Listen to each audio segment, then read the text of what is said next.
അസ്സലാമു അലൈക്കും വറഹ്മത്തുള്ളാഹി. ബിസ്മില്ലാഹിർ റഹ്മാനിർ റഹീം.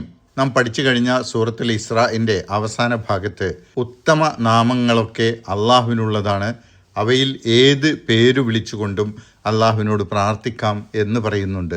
ഉത്തമ നാമങ്ങളെ അൽ അസ്മാ ഉൽ ഹുസ്ന എന്ന് വിശേഷിപ്പിച്ചുകൊണ്ട് അതൊക്കെ അള്ളാഹുവിനുള്ളതാണെന്ന് ഖുർആനിൽ വിവിധ സ്ഥലങ്ങളിൽ ആവർത്തിച്ച് പറയുന്നുണ്ട്. അള്ളാഹുവിന് 99 നാമങ്ങളുണ്ടെന്നും അത് മനസ്സിലാക്കി അതറിഞ്ഞ് അതിനനുസരിച്ച് അള്ളാഹുവിന് വിധേയപ്പെട്ട് ജീവിച്ചാൽ അങ്ങനെയുള്ള ആളുകൾക്ക് സ്വർഗം ലഭിക്കുമെന്ന് ഹദീസിലും പറയുന്നുണ്ട്. ഇതാണ് ഖുർആനിലും ഹദീസിലും അൽ അസ്മാ ഉൽ ഹുസ്നയെ കുറിച്ചുള്ള പരാമർശം. എന്നാൽ ഏതൊക്കെയാണ് അള്ളാഹുവിൻ്റെ ഉത്തമ നാമങ്ങൾ? ഹദീസിൽ 99 നാമങ്ങളുണ്ട് എന്ന് പറഞ്ഞത് ഏതൊക്കെയാണ് എന്ന കാര്യങ്ങളിൽ പണ്ഡിതന്മാർക്കിടയിൽ ഏകാഭിപ്രായമില്ല. കാരണം അള്ളാഹുവിൻ്റെ പേരുകൾ പണ്ഡിതന്മാർ ഖുർആനിൽ നിന്നും ഹദീസുകളിൽ നിന്നും മനസ്സിലാക്കിയെടുത്ത് 99 പേരുകൾ ലിസ്റ്റ് ചെയ്തതാണ്. ഇങ്ങനെ പണ്ഡിതന്മാർ മനസ്സിലാക്കിയെടുത്ത് ലിസ്റ്റ് ചെയ്തതിൽ തന്നെ ചെറിയ വ്യത്യാസങ്ങൾ കാണാവുന്നതാണ്. ഇതിൽ നിന്നൊക്കെ മനസ്സിലാക്കാൻ കഴിയുന്ന കാര്യങ്ങൾ അള്ളാഹുവിനുള്ളത് ഉത്തമ നാമങ്ങളാണ്. അതിനെക്കുറിച്ച് അള്ളാഹുവിനുള്ളത് അൽ അസ്മാ ഉൽ ഹുസ്നയാണ് എന്ന് ഖുർആനിൽ ആവർത്തിച്ചു പറയുന്നുണ്ട്. ഈ നാമങ്ങൾ അള്ളാഹു ഖുർആനിലൂടെ സ്വയം വിശേഷിപ്പിച്ചതുണ്ട്. അതുപോലെ നബി സല്ലല്ലാഹു അലൈഹി വസല്ലമയിലൂടെ അള്ളാഹു അറിയിച്ച നാമങ്ങളുണ്ട്.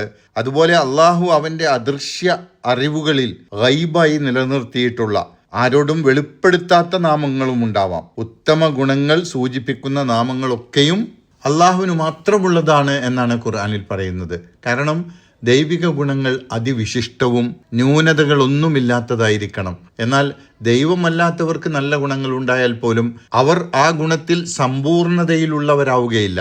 അതുകൊണ്ടാണ് സമ്പൂർണ്ണ സൽഗുണങ്ങളുള്ള നാമങ്ങളൊക്കെ അള്ളാഹുവിൻ്റെതാണ് എന്ന് ഖുർആനിൽ പറയുന്നത്. അത് എത്രയുമാകാം, 99-ലോ 100-ലോ ഒതുങ്ങുന്നതാവില്ല, അതിൽ എത്രയോ കൂടുതൽ ആവാം. അള്ളാഹുവിന് 99 നാമങ്ങളുണ്ടെന്നും അവ മനസ്സിലാക്കിയവർ സ്വർഗത്തിൽ പോകുമെന്നും സഹിഹായ ഹദീസിലുണ്ട്. ഈ ഹദീസിൽ നിന്ന് മനസ്സിലാവുന്നത് ഈ 99 നാമങ്ങൾ അൽ അസ്മാ ഉൽ ഹുസ്നയിൽപ്പെട്ടതാണ്. എന്നാൽ അൽ അസ്മാ ഉൽ ഹുസ്നയായി 99 നാമങ്ങളെ ഉള്ളൂ എന്ന് ഈ ഹദീസിൽ പറയുന്നില്ല. ഈ ഹദീസിൽ മൻ അഹ്സാഹ ദഖലൽ ജന്ന എന്ന ഒരു പ്രയോഗമുണ്ട്. ഈ നാമങ്ങൾ എണ്ണിക്കണക്കാക്കിയവർ സ്വർഗത്തിൽ പ്രവേശിക്കും എന്നാണ് അതിൻ്റെ അർത്ഥം. അതിൻ്റെ അടിസ്ഥാനത്തിൽ ആ നാമങ്ങൾ എണ്ണിക്കണക്കാക്കി കാണാതെ പഠിച്ചാൽ മാത്രം സ്വർഗത്തിൽ പോവുമെന്നാണ് ഉദ്ദേശ്യമെന്ന് മനസ്സിലാക്കുന്നത് ശരിയല്ല. മറിച്ച് ഈ വിശേഷനാമങ്ങൾ മനസ്സിലാക്കി അത് ഉൾക്കൊണ്ട് അതിനനുസരിച്ച് അള്ളാഹുവിന് വിധേയപ്പെട്ട് ജീവിക്കുമ്പോൾ ഒരാൾ സ്വർഗത്തിൽ പോവാൻ അർഹനാവുന്നു എന്നാണ് അതുകൊണ്ട് ഉദ്ദേശിക്കുന്നത്. അള്ളാഹു എന്നല്ലാത്ത അള്ളാഹുവിൻ്റെ മറ്റ് നാമങ്ങളൊക്കെയും അള്ളാഹുവിൻ്റെ വിശേഷണങ്ങളാണ്. അതുകൊണ്ട് ഏറ്റവും വിശിഷ്ടമായ നാമം അള്ളാ എന്നത് തന്നെയാണ്.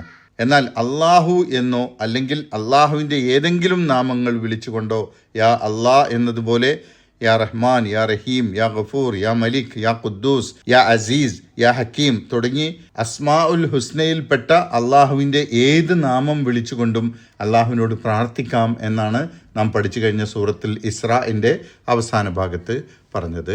ഇൻഷാ അല്ലാഹ് സൂറത്തുൽ ഇസ്രാഇൻ്റെ സംഗ്രഹം പറയുന്ന ക്ലാസുകൾ നാളെ മുതൽ തുടങ്ങാം. അള്ളാഹു അനുഗ്രഹിക്കട്ടെ. അസ്സലാമു അലൈക്കും വറഹ്മത്തുള്ളാഹി വബറകാതുഹു.